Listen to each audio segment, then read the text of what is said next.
Hey everyone, how are you doing? Welcome to an algebra video tutorial. We're going to be developing a method to be able to factor any trinomial, given any coefficients A, B, and C.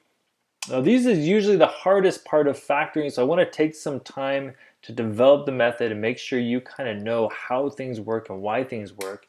And then we'll do a couple other examples about just factoring trinomials. But anyways, stick with me. Hopefully this helps make sense about how the factoring method works. So again, we're going to start off, we're going to do a multiplication problem and really look step by step at what's happening. And then from the multiplication, draw out a method for how to factor and work our way backwards to undo the multiplication. So here we go. We got 3x minus 2 times 4x plus 9. Let's go ahead and multiply this together. I'm going to write it out very clearly so we can just kind of see what's going on here.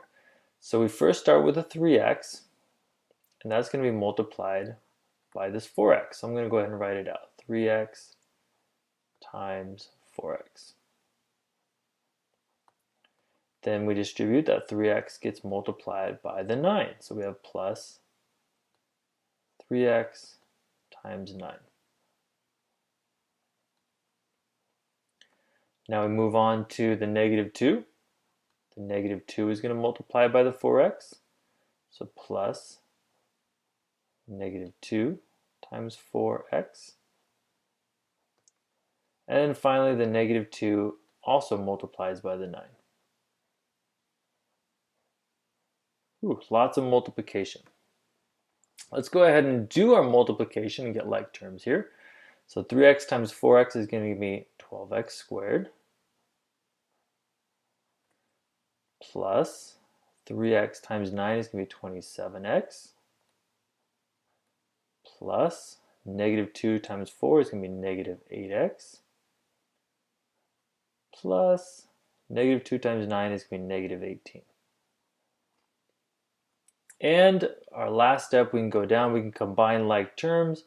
The 27x plus negative 8x gives me 12x squared plus 19x minus 18. All right, there we go.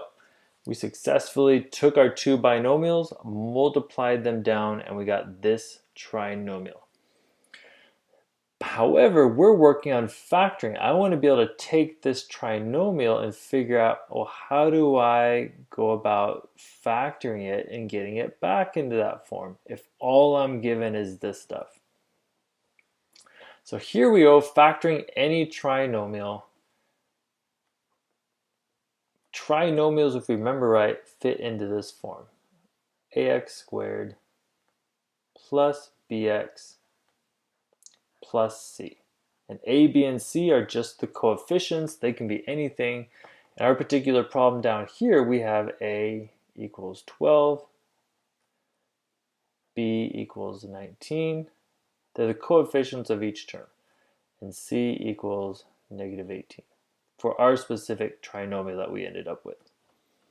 Now let's point out some patterns in terms of working backwards here. What do we see?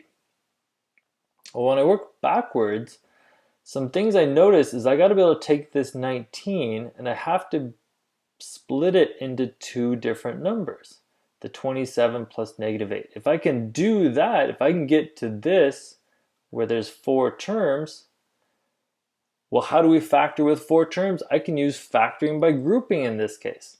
So if I can just go from the trinomial and making it the right 4-term polynomial, then from there on out I can just factor by grouping. So let's talk about how to split that up. What do we notice? Well, if I look at the 12, the 27, the negative 8, and the negative 18, and in fact even look above that, there's some common things going on here. So notice I have, if I compare my 12 and my negative 18, what does 12 times negative 18 equal? Well, it equals negative 216. So this term multiplied by this term in terms of the coefficients equal negative 216. Well, what if I multiply these two together? What does 27 times negative 8 equal? Well, 27 times negative 8, ironically enough, also equals negative 216. Why is that? Well, think about the 12 and then negative 18. I have a 3 times a 4 times a negative 2 times a 9. Well, my middle two terms, I have a 3 times a 4 times a negative 2 and a 9. So the same four numbers for these two middle terms are the same four numbers for the outside two terms all multiplied together. And we're going to use that to our advantage. And this just comes about by the way we actually use our distributive property. But the fact that the end two terms multiply to make the same thing as the inside two terms, we're going to use that to our advantage, and it's going to help us find the right number. So how does that help us? Well, I can take this 12 times 18, and whatever two numbers that add up to make the 19, they also have to multiply to equal the negative 216. So here's step one. Let's break that down. Step one, find A, B, and C.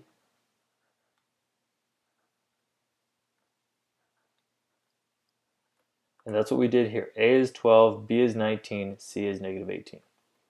Step two, find two numbers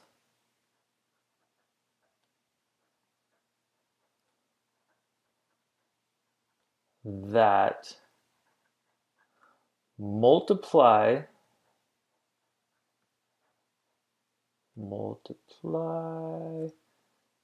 to equal A times C.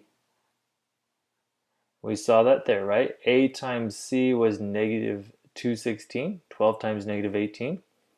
So we need to find two other numbers that multiply to negative 216, just like the 27 and negative 8, but also add up to B.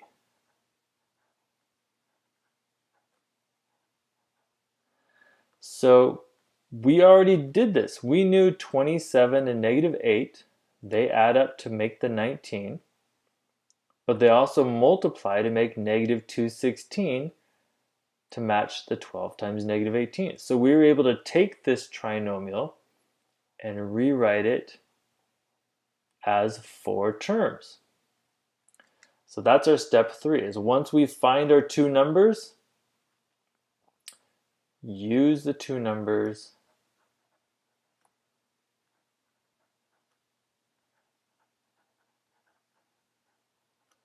to rewrite the trinomial into four terms.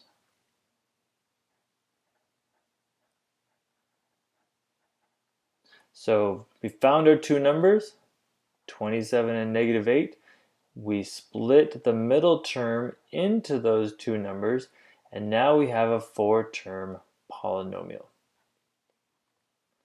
Once we have a four-term polynomial, use factor by grouping method.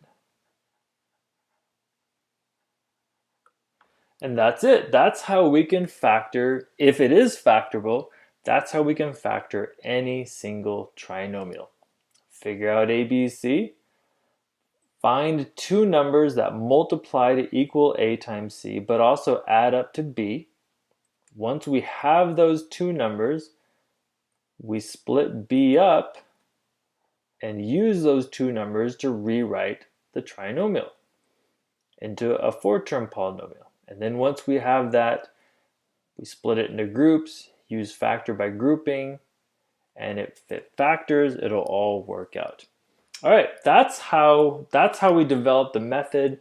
We pointed out all the interesting notes about factors and the first terms, last terms, and whatnot. But hopefully you took good notes over that. We're going to do some examples now about using this method to factor different trinomials. But I just wanted you to get a good understanding of where this method came from.